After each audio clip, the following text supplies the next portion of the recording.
Welcome to the shadow frequency, where the veil between this world and the next grows thin, and the things that whisper in the dark are given voice.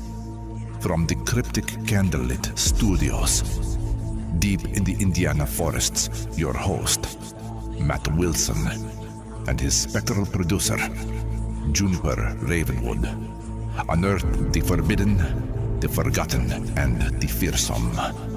So, still your heart, dim the light, and listen closely. For once you tune into the shadow frequency, you may never tune out.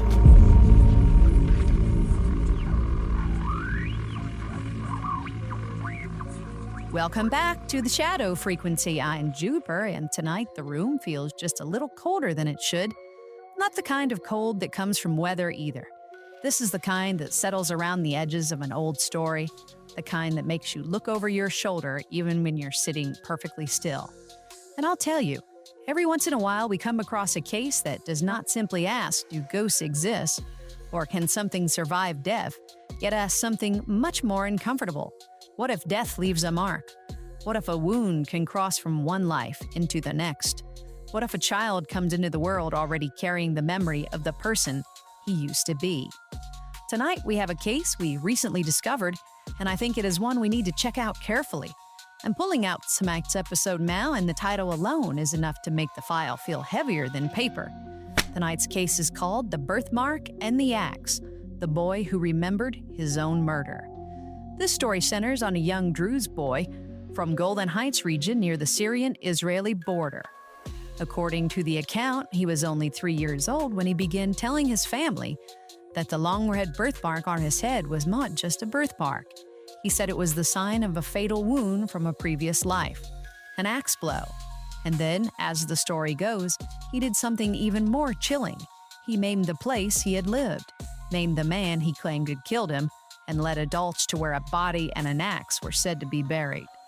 So this is not just a reincarnation story. This is folklore, faith, murder, memory, and a village secret all tangled together.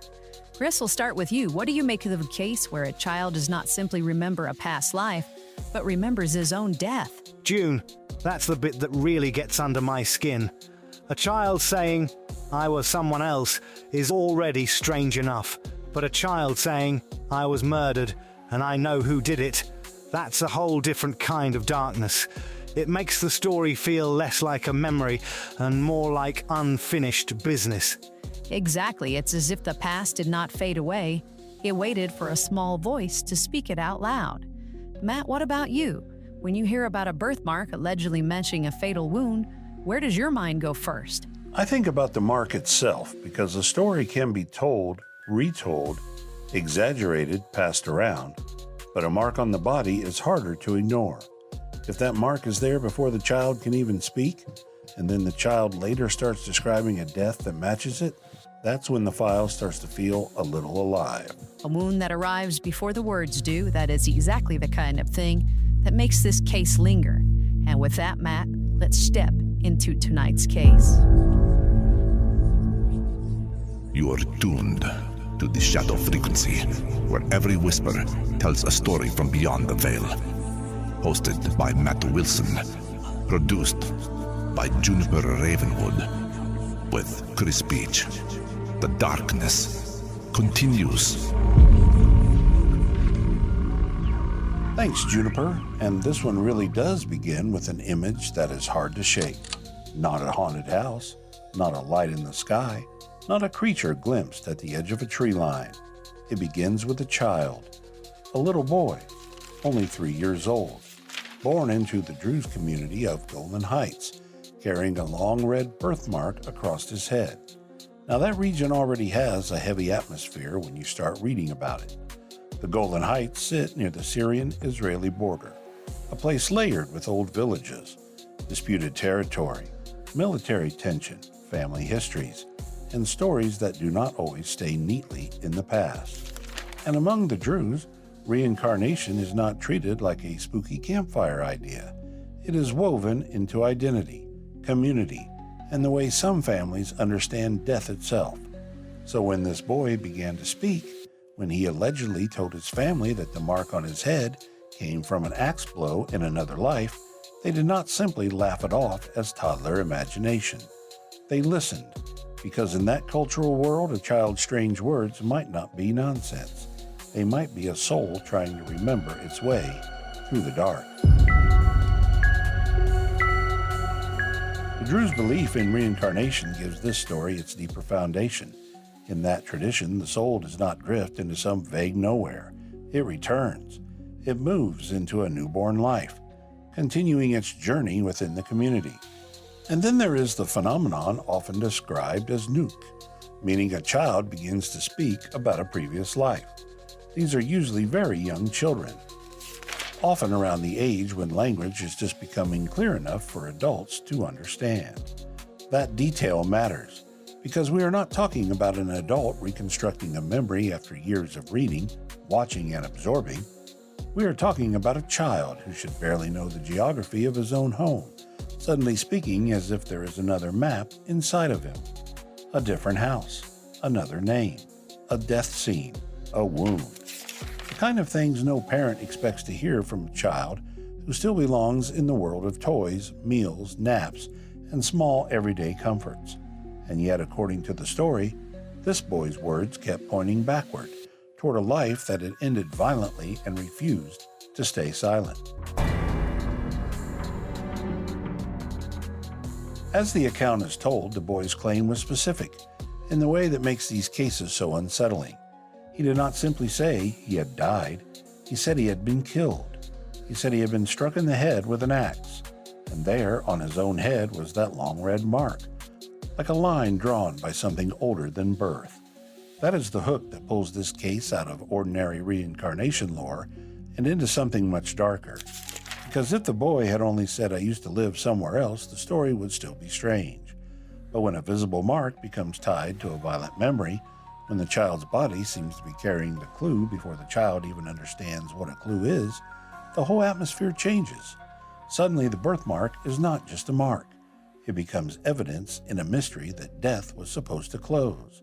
It becomes a silent witness lying across the head of a 3-year-old boy, waiting for him to grow old enough to explain why it was there. I'm pulling something from the file now. It's a printed copy of one of the widely circulated reports about this case, the version that traces the account through Dr. Eli Lash and the book Children Who Have Lived Before by Truth Hardo. This is the kind of item that would sit in a folder with the edges worn down because so many people have passed the story around, trying to decide what to do with it. The basic chain goes like this. Dr. Lash, an Israeli physician who had an interest in reincarnation cases, was said to have witnessed or been present during the investigation of the boy's claims, and later related the account to Hardo. In that telling, the boy's family and village elders took his statements seriously enough to act on them. They did not just sit around and wonder. They began testing the memory. They took him from place to place, village to village, watching to see if anything stirred recognition. And that image, to me, is incredibly eerie. A small child walking with adults through a landscape of stone houses, fields, paths, and old boundaries, while everyone waits to see whether his face changes when he sees a place he should not know. According to the story, they first went to one nearby village and the boy said no. That was not it. Then another. Again, no. And then they came to a third village. This time, the boy reportedly recognized it. Imagine that moment. The adults around him, perhaps skeptical in their own private way, perhaps anxious, perhaps already believing, suddenly seeing this child respond to a place that should mean nothing to him. The boy was said to remember details there. He allegedly gave the name he had carried in the previous life. He identified a house. He identified people connected to that earlier existence. And the story adds one more chilling piece. Someone in that village reportedly knew of a man with that name who had disappeared years before. Not died in a public documented accident, not passed away surrounded by family, disappeared. A missing man, a child with a wound like birthmark, and a claim of murder by axe were all now gathering around the same village like storm clouds around one black point on the horizon. And then comes the accusation. This is the part of the story that has made it travel so far online, because it is almost too dramatic to sit still. The boy, according to the account, saw a man and called him by name. Then he allegedly said that this man had been his neighbor in the previous life, that they had fought, and that the man had killed him with an axe. Think about the silence after that. A toddler naming a grown man as his murderer. People gathering. The accused man standing there while a child points across the boundary between life and death. And if the story ended there, it would still be chilling, but it does not. The boy then reportedly said he knew where his body had been buried. He led the elders out toward a pile of stones, and there, beneath the stones, the story claims, they found remains. A skull with damage to the head, and nearby, an axe. The old death, if the account is true, had been waiting in the ground for the child who carried its mark. And that's where we'll pause for a moment, because once a child points to a grave, the story stops feeling like folklore and starts feeling like something that crawled out of the dirt.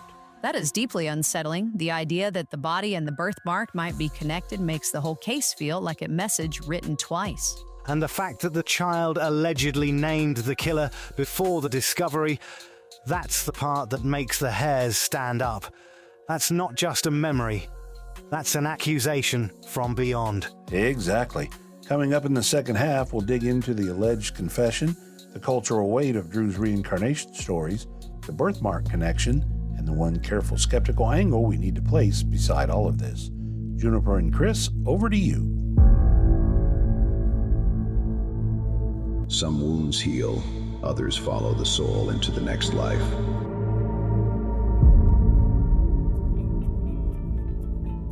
What a first half, a child with a mark on his head, a story of a violent death, and a path leading back to a village that may have remembered more than it wanted to.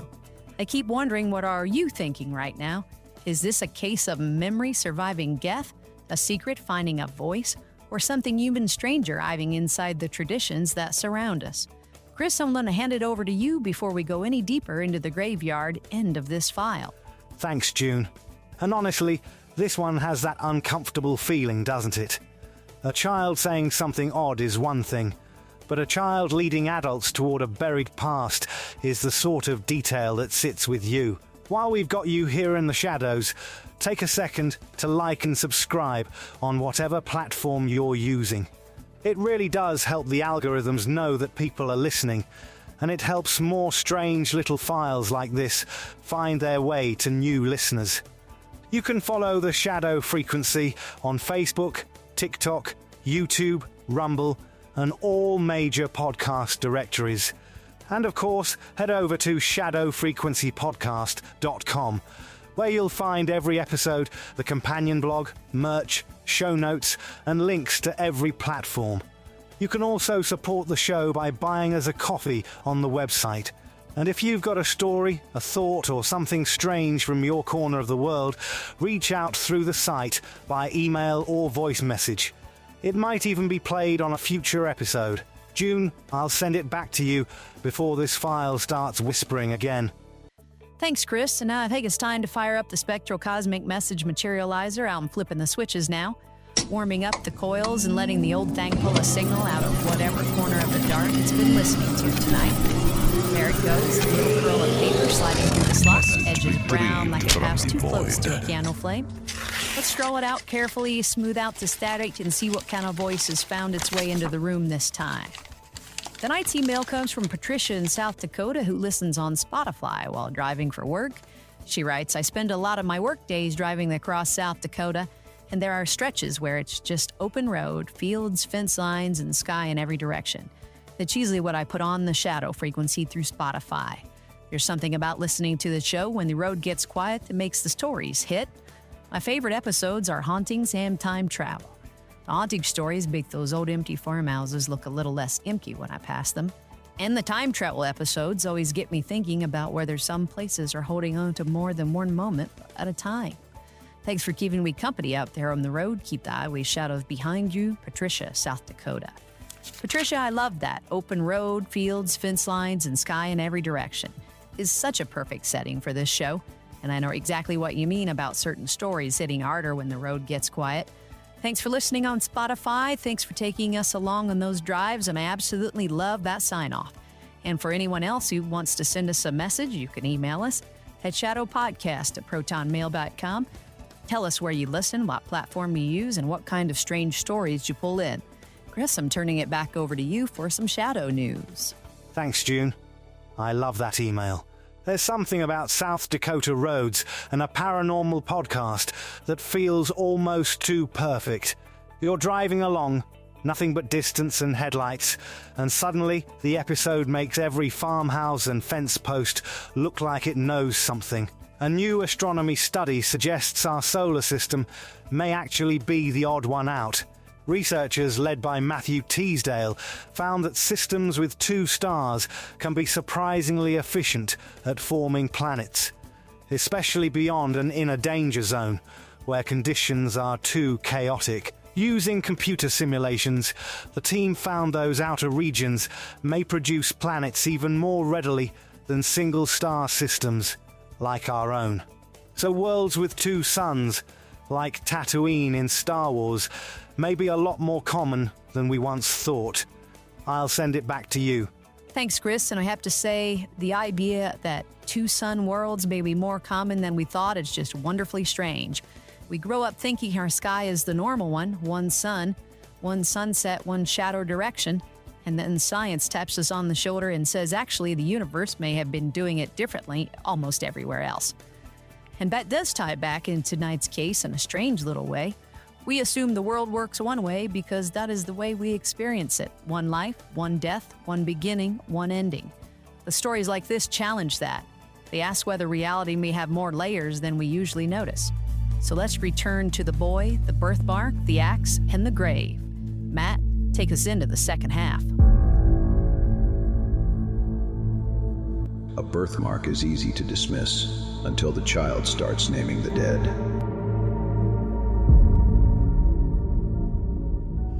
Thanks, Juniper, and Patricia's email really fits this episode because the lonely roads and old places have a way of making time feel thin. And Chris, that astronomy story is wild because it reminds us how often the universe turns out to be stranger than the version we were handed growing up. Now back to our case. When we left off, the boy had allegedly led elders to a pile of stones where remains were found, and the story claims the skull showed damage consistent with an axe wound. That is the moment where the legend becomes almost cinematic. A child points to the ground, adults dig, the old bones emerge, and then everyone has to decide whether they are standing in front of coincidence, confession, or something that has crossed the border between lives. The most dramatic version of the account says that the accused man eventually admitted what he had done, not in a police station, not during a court proceeding, but there, under the pressure of the discovery and the eyes of the community.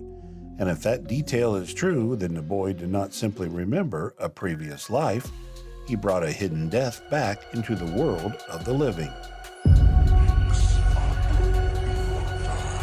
Now, I want to pull another item from the file here, and this one gives us important context. It's a printed research page from the University of Virginia's Division of Perceptual Studies, the group known for studying children who report memories of previous lives. Their work does not say every case is genuine, and it does not turn every story into proof, but it does document a pattern that is hard to ignore. Many of these cases involve very young children, usually between 2 and 5, who speak about lives they say they lived before. Some describe how they died. Some show phobias or behaviors that seem out of place in their current families. And some have birthmarks or birth defects that researchers have compared to wounds or marks on the deceased individuals the children appear to remember. That does not automatically prove this boy's story, but it does place him inside a much larger pattern, one that researchers, families, and entire communities have been wrestling with for decades. And once you realize this is not an isolated tale, the little red line on the boy's head starts to feel like a part of a much bigger and older map. Now here's where we need to bring in the careful skeptical angle because the truth matters, especially with a story this powerful. The Druze cultural background is real. The phenomenon of children speaking about previous lives is real in the sense that it is documented as a cultural and family experience. UVA has studied many such cases, but the specific details of this case, the named killer, the skeleton, the axe, and the confession are much harder to lock down through official records. The source trail appears to run through Dr. Eli Lash, recounting the story to Trutz Hardo, and then through secondary articles and websites that repeat the account. We do not have, at least from the widely available material, a police file, a forensic report, a court record, or full names that let the case be checked the way a criminal investigation would be checked. And that does not mean the story is false. It means we have to hold it in the proper light. It is extraordinary testimony, preserved through community memory and reincarnation literature, not a neatly documented murder case with a stamped folder and a courtroom transcript. But sometimes the stories without paperwork are the ones people keep whispering because the memory itself refuses to behave. And there is another possibility that sits in the shadows here. What if this was not reincarnation in the clean, simple way believers might describe it, but something messier? What if a village secret had been known quietly by adults and somehow surfaced to the child? What if family conversations, fragments of local rumor, or the emotional gravity of a missing man shaped the boy's words? That is the rational lane, and it deserves a place at the table. But even then, the case remains eerie because we are still left with a child at the center of a story about death, guilt, and hidden remains. If a community knew more than it said, why did the truth emerge through a toddler? If the child picked up clues from adults, how did those clues gather around a birthmark that was already there? And if the boy's statements were only coincidence, why did the story line up so closely with one of the oldest and most unsettling patterns in past life memory cases? Sudden death, bodily mark, remembered name, return to place, and unfinished business waiting under the soil. That to me is why this story endures. It does not need monsters. It does not need a haunted mansion, or a seance, or a shadow at the foot of the bed. It has something much simpler and much harder to dismiss emotionally. A child looks at the adults around him and says, in effect, I was here before. I died badly. I know who did it. And then he points. Maybe the story grew in the telling. Maybe the most sensational pieces became sharper as they passed from person to person. That happens. Folklore breathes. But even if we trim the legend down to its bones, we are still left with a haunting idea that some deaths may leave an imprint strong enough to cross whatever line separates one life from another. The boy's birthmark becomes more than a mark. It becomes a scar in the story of the soul, a red thread connecting a child's body to a buried man's skull. And whether you hear that as evidence, myth, memory, or mystery, it ends in the same uncomfortable place, with a wound that would not stay buried. So maybe the question is not simply whether this boy remembered a past life. Maybe the question is whether some deaths are loud enough to be born again. That's the part I'll be thinking about. Even with the caution around the records, the shape of the story is incredibly unsettling. A missing man, a child's mark, and a name spoken too early. And I keep coming back to the idea of that birthmark. A story can change with that mark as part of the legend from the very beginning. It feels like the body knew before the child did. Exactly. And whether this case is reincarnation, folklore, buried guilt, or something stranger than all three, it reminds us that some mysteries do not arrive as shadows on the wall. Sometimes they arrive as children, carrying the old wound with them. Juniper, I'll turn it over to you. Maybe memory does not always die with the body. Maybe sometimes it comes back looking for justice. Tonight, we followed one of the most chilling reincarnation stories we've covered. A young Druze boy from the Golan Heights, a long red birthmark on his head, a claim of murder by axe, and a journey back to a village where, according to the story, the past was waiting beneath a pile of stones. We looked at the Druze belief in reincarnation, the phenomenon of children speaking about previous lives, the alleged discovery of remains and a weapon, and the careful caution needed around the parts of the story that are powerful but not fully supported by official records. And still, even with that caution, the case lingers. Because if this story is true, then memory may survive death. And if it's not true, it still tells us something about grief, guilt, belief, and the way a community can carry the dead in its stories. As always, we'd love to hear from you. You can send us an email at shadowpodcast@protonmail.com. Stop by our website, shadowfrequencypodcast.com, for episodes, show notes, the companion blog, merchandise, and ways to support the show.